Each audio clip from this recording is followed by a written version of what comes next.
Hi, my name's Lara. Welcome to Inner Goddess Guidance.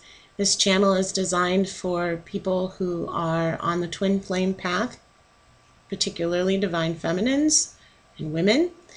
But it really can be for anybody who is dedicated to their own journey towards self-mastery. And of course, part of that process is delving deeply into our own healing so that we can assume control, really, of our journey towards self-mastery. Today, I would like to focus on healing specifically, and this will be one of many videos, I imagine, because of course, healing is a huge topic, and there's so much to cover. But today I'm going to talk about just some basics, the different areas of our life that comes up for healing, and sort of the way to a perspective that can be helpful in your own journey toward healing. So, first of all, healing is never quite complete. And what I mean by that is that there are so many different levels of our life that can cause trouble for us, toxicity, blocks to our own success, and of course, physical pain, right? I think normally when we think of healing and illness, we go straight to physical pain. And it's interesting because many of us on this journey have gone through times of great physical pain and have discovered our own healing capacity through that part of our experience. For me, that happened 2 years ago when I had months of such physical pain in my body, my stomach in particular, and they didn't know what it was, couldn't diagnose it, but the gist of it was that if you've ever had food poisoning and you've had those cramps that hit you really hard, and I had that pretty much all the time. And it was severe, and they couldn't even give me the pain medicine, didn't even touch it. When I after spending 2 nights or two trips to the hospital, 1 night in the hospital and getting many tests, they discovered that where this was located, they couldn't diagnose it, but where it was located was in my small intestine, right in the middle. So that when they did an endoscopy and went down, they couldn't quite reach it. And they knew by doing a colonoscopy and going up, they wouldn't quite reach it. And so they were right in the middle of referring me to some brand new imaging. And I basically was in the situation where one night I was in so much physical pain that I was going to have to go back to the hospital. And when I spoke to the on-call nurse, and she said, well, you better come back in, that's the advice, I was beside myself. It was just done. I was so tired. 2 months basically of this chronic pain. That included vomiting. It included diarrhea. It was just nasty. And in that moment, I had already learned all kinds of things about essential oils. I'd learned about Reiki and become a Reiki master, all with the intent to try to figure out what was going on and gain control over my experience, because it was awful. It was awful. And that night, I said to her, it was quite late, and I didn't want to have to go to the hospital again. And I basically said, look, I will come back to the hospital. I promise I'll call an ambulance if I have to. But I'm not gonna come in right now. And the irony is that after all the things that I had done and all the suffering that I had had, I said, this is it. It has to be over. And then, of all things, I took 1 Pepto-Bismol tablet. And you know what? It went away. I could sleep that night. It wasn't gone for good, but from that night on, I got better. and I didn't have to go back for any more tests. I've had only one time of that coming back, and it was a time when I think stress triggered it. So I tell you that story because my healing journey began with that illness. And what I want to talk about is that over the past 2 years, I've understood or discovered that for myself, the healing is many, many layers. The pain that happened was the trigger for me to pay attention, because that's what pain is telling you. It's telling you, pay attention. I'm gonna make you pay attention until you figure it out. And over the course of time, what began there has really been like peeling an onion to get to curing many different layers of my healing journey, if that makes sense. So going deeper and deeper. And so I want to say that if you give your healing over to others, you really can only deal with, especially Western medicine, you only deal with the symptoms, right? That cure will only take care of that moment in time or that one issue. If you don't change your behavior, your habits, your mindset, your life, if you don't make those changes and control your healing that way, then you're going to end up right back in a state of pain and illness again. It might be different pain and a different illness, but you're going to end up right back there because you're not taking care of the toxicity in your environment, in your behaviors, in your past, and even, for example, in your past lives. So also I want to say that there's no magic cure. I got to tell you, I prayed, I consulted people. I wanted a magic cure. I just wanted it to be done. And even though I was able eventually to relieve myself of the pain, the journey toward healing completely is a never-ending journey. It's a never-ending process. There's always more layers to it. I know we'd like to be finished, but the beauty is that as you progressively get well, you begin to understand when you're not well, and you begin to be able to be in a state of wellness more than a state of illness, if that makes sense. So in order to get well, you have to address your patterns. And here are some of the areas to consider where we carry toxicity. So we carry toxins in our body, right? We have these 3 different kinds of illness, I say. We have physical pain and illness. We have a psychological and an emotional trauma that can lead to illness or dis-ease. And we have spiritual, past life, even generational trauma or karma, if you will, that also can cause illness. So when you're dealing with your own healing journey, it's small changes over the course of time that are going to make the difference. And you can target one thing at a time and sort of deal with it on many different levels. Or you can start to make those slow changes in your life that will eventually lead to healing in many areas.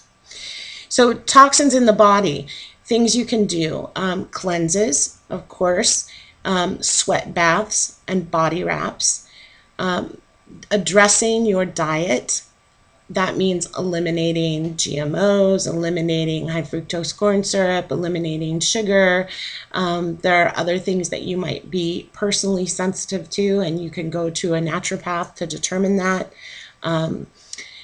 You can work with essential oils, and if you have good essential oils and they're rated for dietary supplements, you can actually ingest them.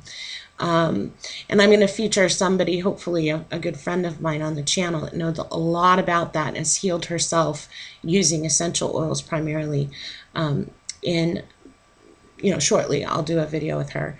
And then, of course, there's all kinds of herbs that you can use, teas and things like that. There are also toxins in our energy fields. And to deal with those toxins, you can do cleansing baths, you can sage or use Palo Santo, you can consult Reiki or energy healers, you can use crystals, you can again use essential oils, and you can use sound, which there's many different ways to use sound. The frequencies, you can find healing frequencies online, for example. You can go to a sound bath. They're often available now using Himalayan singing bowls.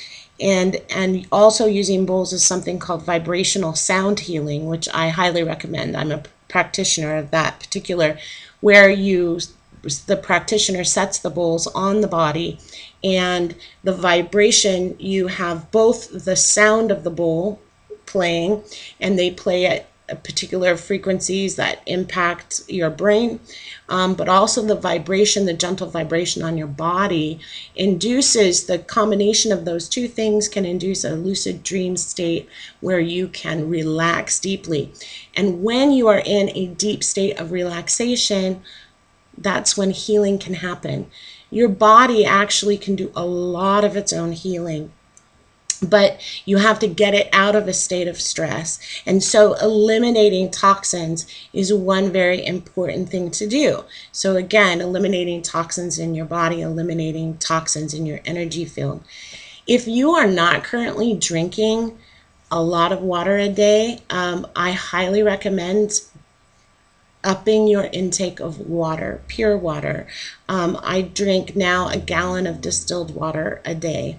And my commitment to that has really made a difference in my body, my joints, in my skin.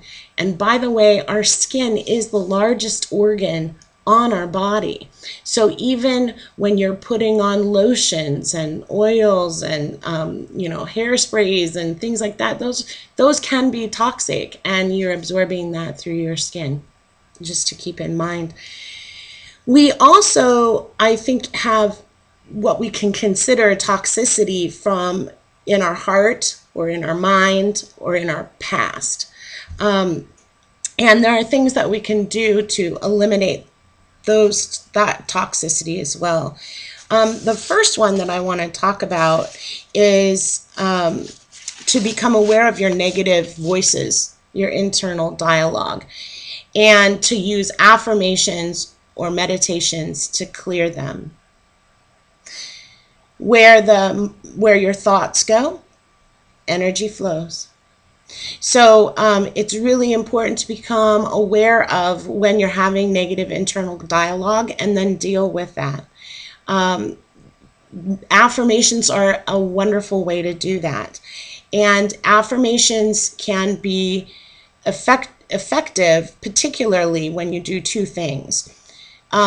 Make them clear affirmations, use consistent ones, especially if there's one that you want to target, one particular thing you want to target. For example, if I want to make my life more positive, I want to be a more positive person, then I might say something like, I clear negative thoughts from my life and choose positive thoughts instead.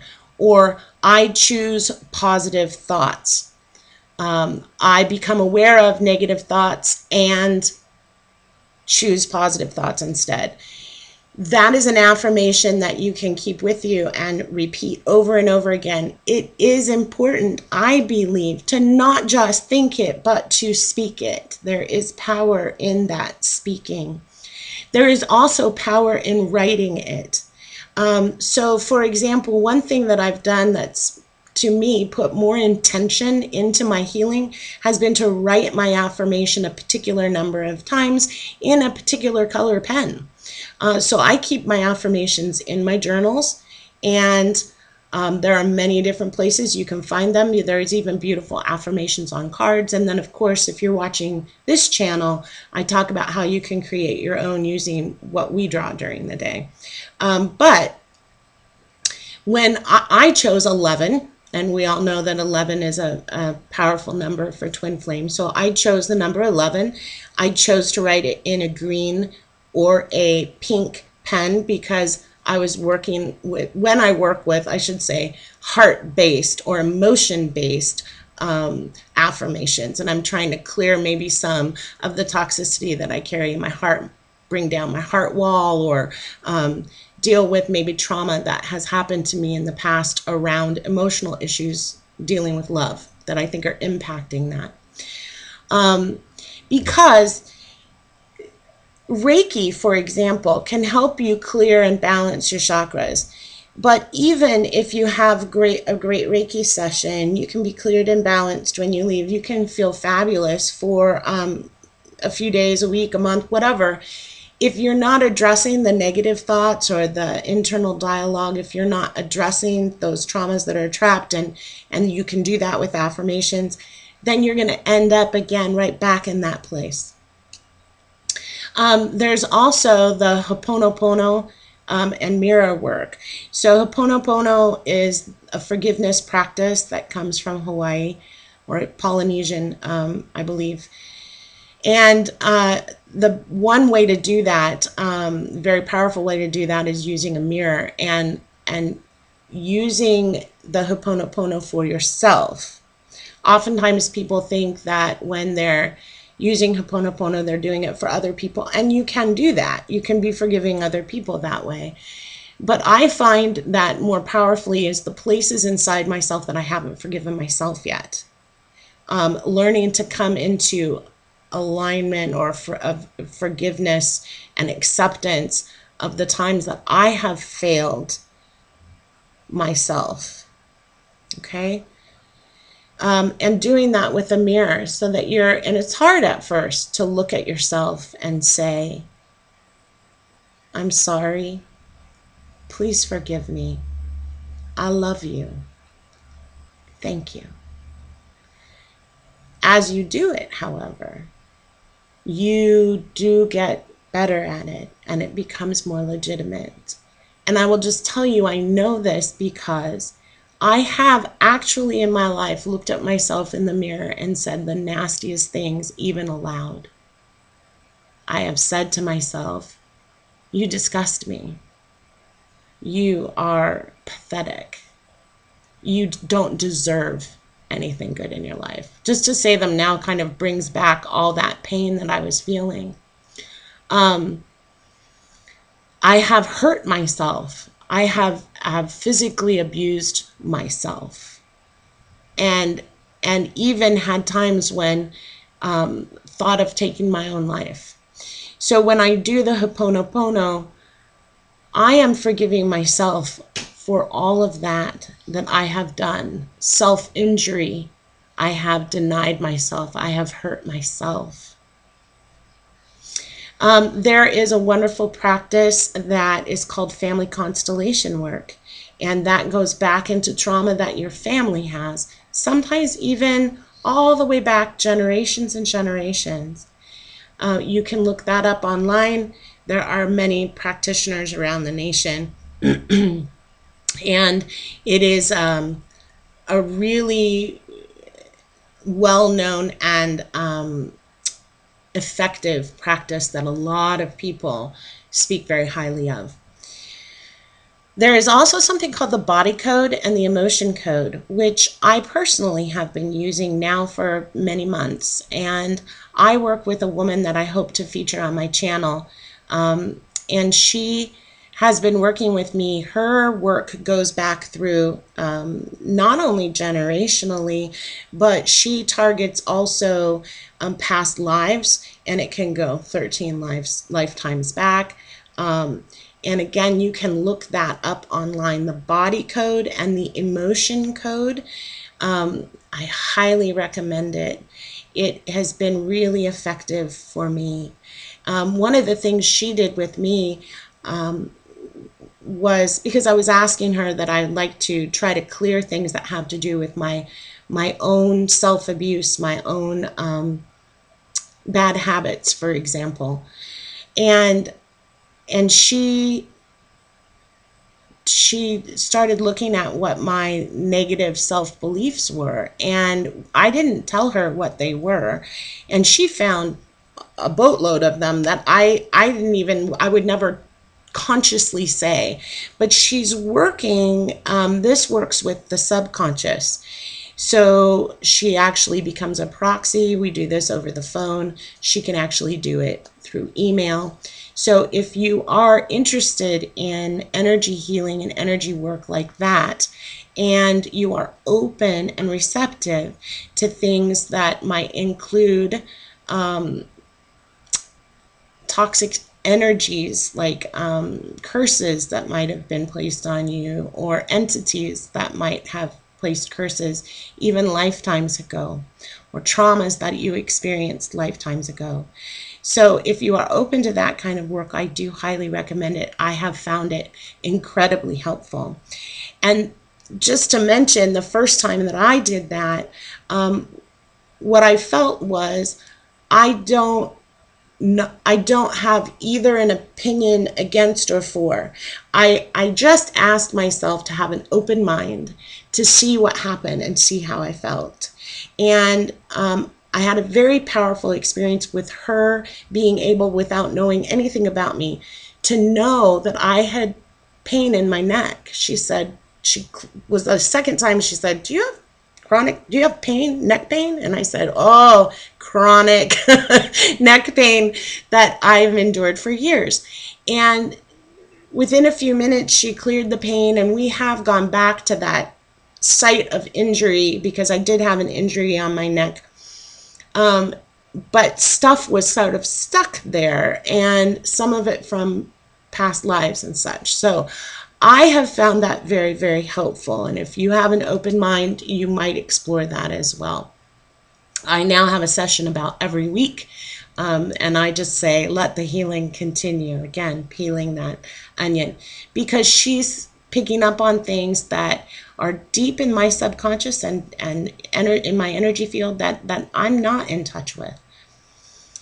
Then, of course, journaling. I think journaling is a very powerful way to go deep, and using your journal to keep track of things like your dreams or other experiences you're having. Maybe you're getting some messages through, auditory messages, or so on. So anything that you're feeling, using your journal to sort of get at the bottom, working through that. You, of course, can get help from a therapist. And there's many different kinds of therapy: art therapy, and regression therapy, and hypnotherapy. The point is that when you find something that sort of resonates with you, that you feel like, yes, I think this will work for me, it's all about finding your course, right? Then there's something called tapping, EFT tapping, which it's very popular right now. Many people are having success with that. I've also had some very powerful experiences with tapping. And of course, meditation. Going deeply into meditation can help clear your energies, that getting that Shakti energy, the Kundalini moving, balancing your chakras. Going deep into meditation and asking for healing, or asking for your spirit guides to help guide you to healing. And there's all kinds of guided meditation for healing as well. That's just a small portion of the options available to you for healing. Nothing is accomplished like that. I know we all wish for that miracle cure that's going to take care of it all at once. But actually, the healing is in the work of doing the healing. So it's kind of like expecting that your yard, if you've had, like I'm 51. So if I've had 51 years and maybe even lifetimes and even generational trauma, right? If I've had all that time to get debris in my fields, imagine that it's sort of like a yard that doesn't get tended to for 51 years. Or maybe it gets a little tending to over here and over there, but it doesn't really get worked on. So you can't just go in and like, boom, have it all done in one day, especially when you're doing the work yourself. You have to go in and set your goals and do what you can at one time. And then notice your own progress and give yourself kudos and loving, tender messages about doing your best and knowing that you are on the right path in terms of your own healing. So that is what I wanted to tell you about healing options today. And I think some of those I will go into more in depth in other videos. Okay. So I'd like to call in spirits with the invocation. Dear Spirit of the universe, of love and light, please be with us in this time and place as we focus our collective intention on gaining wisdom and guidance for our journey toward healing and self-mastery. We ask for open hearts and minds to receive the messages that will serve our highest and best good. In the service of love in all forms, with deep gratitude. Thank you. Okay, Goddess Energy of the Day from the Goddess Oracle deck. It's over here. So the deck is the Goddess Oracle by Amy Sophia Marashinsky and Fran Argento.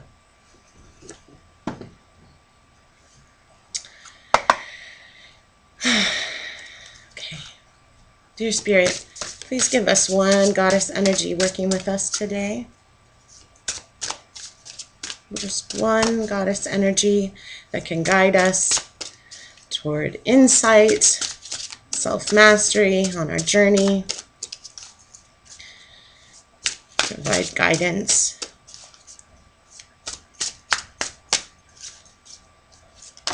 There it is.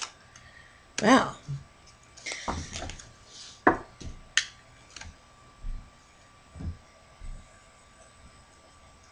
There it is. Sheila Na Gig, opening.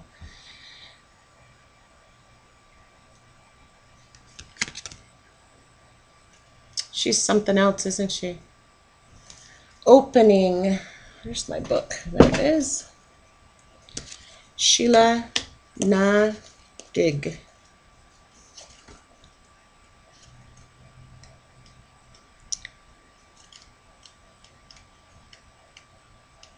Where are you, Sheila? There she is. Let's just make sure. Sheila Na Gig, they say. Na Gig. Okay. Opening. I flash my vulva for all to see. I stretch it wide. The gateway that all comes through the passageway to life. I say, come through my doorway. Open yourself to what is. If you have something important, show it so everyone can see. I am the opening to this world, the sacred and the silly, the wild and the woolly, the bold and the brazen. I am the Hag, opened by so many turnings, broken down, broken in, broken through. I am the portal to life, and I say, open up. Ancient Irish goddess of birth and death, Sheila Na Gig, Sheila Na Gig's grinning figure with both hands holding open her yoni adorned many a church doorway. Imagine that, the church. Sorry, that is a sight. Till she was torn down or smashed by the offended, I'm sure. The Celts honored the sacred power of woman's genitalia and used sculptures of such for protection. Sheila Na Gig is portrayed here as a hag, woman of wisdom, in all her glory. Rib cage of bone, breasts dried out and sagging, with few remaining teeth and a little hair, yet vibrant and defiant in the beauty of her age. The beauty is the right of all women to claim. Sorry, this beauty is the right of all women to claim. She dares you to look at her, face your fears of aging, and triumph in your celebration of what will age and die. Sheila Na Gig grins at you provocatively and invites you to join her in opening. Now is the time to open to new experiences, people, places, and things. Now is the time to begin new projects, forge new directions, venture out boldly. The universe invites you to come out and play. Perhaps you've had to contract your energy to, sorry. Perhaps you've had to contract your energy to deal with a wounding, a grieving, an ending. Or you haven't felt safe, haven't felt it was safe to open up. You may have needed a time of seclusion, sorting out, and focusing inward. Sheila Na Gig is here to remind you that a period of contraction is followed by expansion and opening. It is time to nurture wholeness by integrating what the stretching, expanding, and opening will bring. You know, there's a lot there. One thing that stood out to me has to do with our healing that I think many women, not all women, but sort of the collective, at least Western woman, needs to do around our acceptance of our aging. We have a hard time accepting that aging can be beautiful. We have sort of denied that part of us. I think about looking in the mirror and where I sometimes focusing on my wrinkles, focusing on my flaws, saying that they're unacceptable. I am unacceptable because of them. And in our rejection of that, we're actually rejecting an aspect of ourselves. That doesn't mean you can't do all you can do to look beautiful and to take good care of your skin, for example. And if having some sort of plastic surgery feels healing and helpful to you, then I don't think there's any judgment in that. I think the question comes down to what's the motivation behind it? Is the motivation because it will be healing for you, or are we collectively as women, are we denying that there's beauty in aging? There is, you know. I think about my grandmothers and how beautiful I thought they were. I never looked at them and thought about their wrinkles. In fact, I had a grandmother I adored, and she got more beautiful to me as she got older. There's something about the softness of her skin and the softness of maybe her life. We do get sort of softer all over. And there's beauty in softness.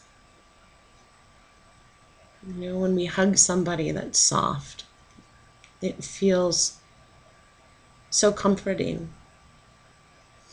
So I'm not saying that you should be unhealthy by any stretch, but I am saying that there's a lot of beauty and healing that can come from acceptance of where you are physically and who you are physically. Yeah. So think about that. There's a beautiful song that is by a woman by the name of Mary Lambert. And she sang with Macklemore and Ryan Lewis on the same Love song. She wrote the tag for that. And it was such a beautiful song. I sang that song all summer a few summers ago, 4 or 5 summers ago. And I remember thinking as I was driving, that woman's voice is so beautiful. She would sing, I can't change, even if I tried, even if I wanted to. My love, my love, my love, she keeps me warm. She keeps me warm. If you don't know who Mary Lambert is, look her up. I'm proud to say that she was actually a student of mine when she was in 8th grade. And when I found that out, I cried. I cried because she's such an amazing voice for women. She's such an amazing, empowering, beautiful person. And she has been selected to do body image campaigns. And if you have never heard her music, check it out. One of the songs I highly recommend is actually a spoken word poem. She was a champion spoken word poet in competitions. And it's called Body Love. And I was thinking about it the other day, body love. A lot of women have been traumatized sexually, for example. And in that trauma, they disassociated from their bodies. Another thing that often happens is that we are teased for our bodies, maybe over-sexualized. Girls that develop early or whatever, or don't. Weight is an issue, right, for a lot of people. And we get these messages early on that we're not okay the way we are, and then we reject our bodies. And that takes a lot to heal. And in her song, which is very powerful, she's got a line that she says, like, I think it's like, get naked in the mirror and run your hands over your body and like love it the way your mother used to love your baby feet. That's close to the quote. And it always touches me, that part, because if you imagine a mother's love for her, those sweet little baby's feet, the pure love, if we could heal enough to get to a place where we could feel that way about our own bodies. One thing I have done as a part of my own healing is to spend some time in front of the mirror naked, to take pictures of myself, not to necessarily share, but as a way of finding my own comfort. If you've never ventured into like having a boudoir photo shoot, you know, you don't have to do that for a lover. You can do that for yourself as part of your own healing. Just because, not because you'll show those pictures ever to anyone. Well, just as a way of celebrating yourself. And somebody who, those, I know they show up on Groupon or things like that sometimes, and I've never done one of those, but I can imagine that that would be a really amazing experience. Just to see yourself beautiful. Anyway. One last thing about this picture. You know, it's almost hard to look at because I'll tell you why. We have rejected our genitalia. We've been told as women that it was dirty, it was unacceptable, the hair was wrong or bad or unattractive, we needed to get rid of it. Do you know that I was probably in my, well, I know I was about 45 before I ever really took a good look at myself. And I thought that, I think because of imagery in pornography primarily, that there was like a perfect way to look. Like there was a right way to have your yoni. We'll use that word. I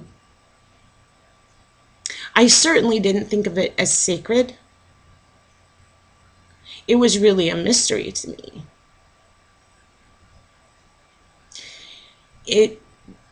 When I was about 45, I went to a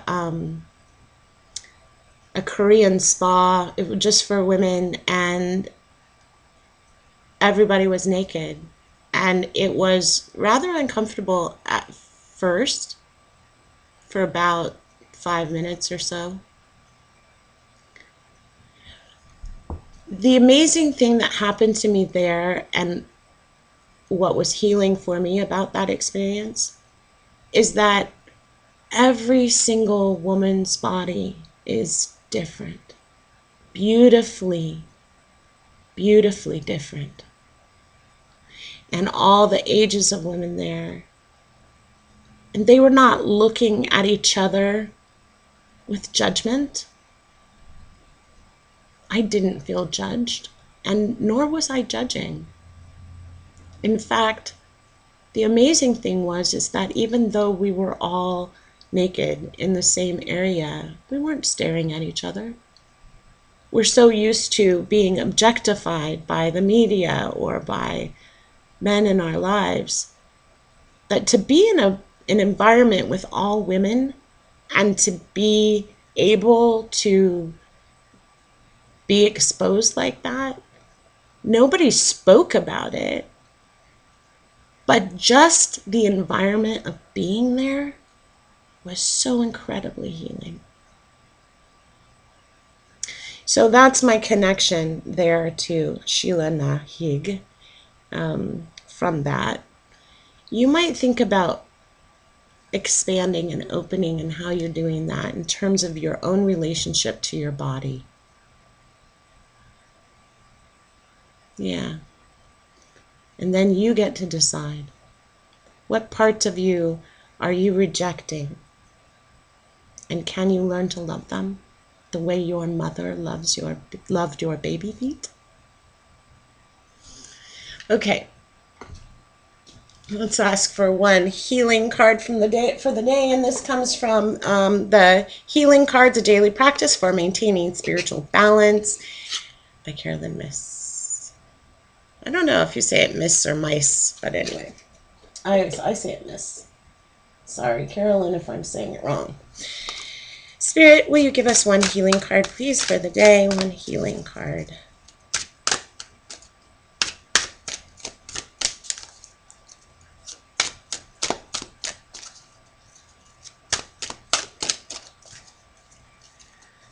One healing card. Oh, there it is. There's two. Well, interestingly enough, we've had both of these recently. So maybe Spirit just wants to remind us. The first one says, illness begins in the stomach and diet is the main remedy.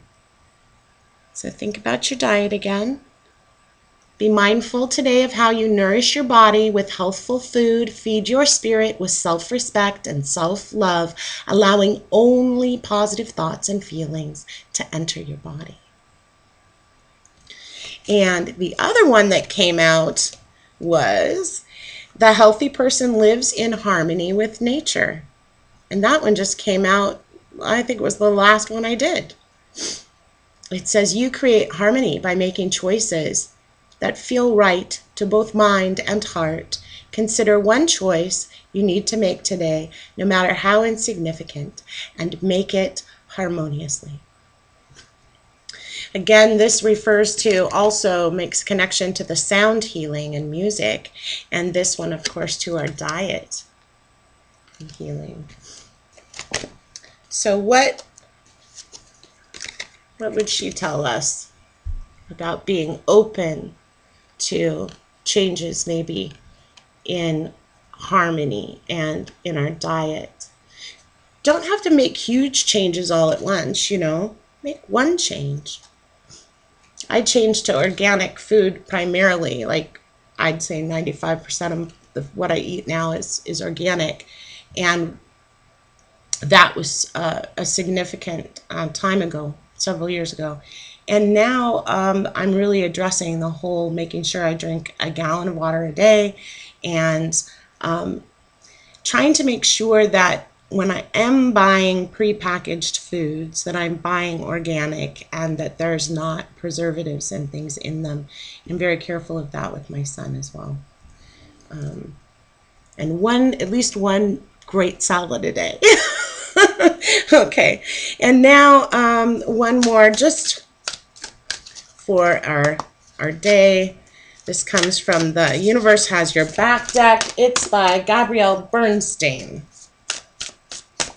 And I just love these. They're just nice messages. Spirit One, Universe has, okay, well, there you go. I honor how I want to feel. I honor how I want to feel. Want to feel good? Honor that. Figure out what you're going to do to get there, right? I honor how I want to feel. When I accept the love of the universe as my primary teacher, I will always be guided back to the light. We've had that one before too. When I accept the love of the universe as my primary teacher, I will always be guided back to the light.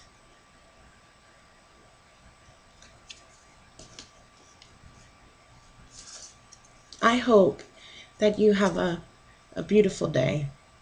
I hope that it's one of gentleness and acceptance and love and healing, and that you feel and accept the love of the universe. It's around you all the time.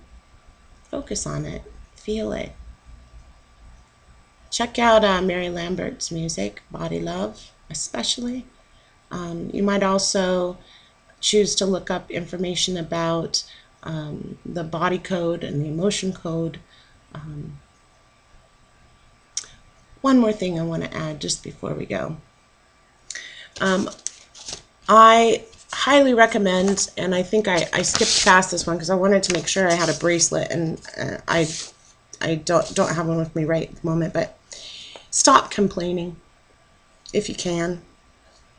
I'll go into that in a specific video, but if you can catch yourself today when you're complaining and just whoop, keep it in. Try not to complain. That'll make a big difference too. All right. Have a fabulous day. Take care. Hope to see you back here. Oh, like, subscribe, and thank you. Bye.